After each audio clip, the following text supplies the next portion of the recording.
There are a number of tools that are used to show pigs. The most important and the most effective is the show stick. Now back 30-40 years ago, the norm was the cane.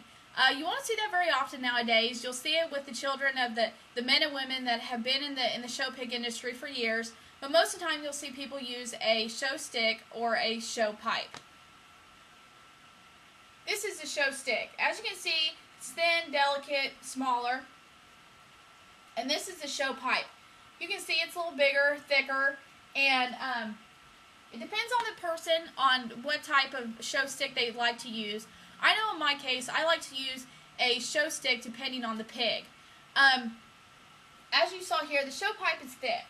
I tend to use the show pipe if I haven't had time to work with the pig, and if for whatever reason the pig's a little out of control. There are pigs that you will get that tend to, no matter what you do and no matter how hard you try, they just seem to be a little out of control. They obviously weren't meant to be in the show ring to show. Now, the show whip or the show stick is what I like to use. Nowadays in the show pig industry, the judges like to see the pig have their head up. Now with the show whip, as you can see, this right here, you are able to get underneath the neck of the pig. This allows the pig to raise their head, and which shows the judge you've spent a lot of time working with the pig, and they look highly upon that.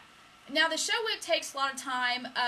You have to practice with the pig a lot before you can show with him to get him used to the show whip.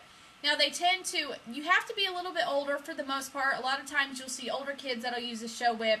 They are able to, they're the ones that have practice with the pigs and have the experience to get the pig to go where they want him to go. Now you'll see the show pipe, the younger kids have a tendency to use the show pipe. They need a little something thicker to get the pig to go where they want him to go, since obviously they do not have enough push behind them to get the pig to go. Now, showing pigs is an easy process, really. It just takes a lot of practice, and as long as you use the show stick that is right for you, you'll do great.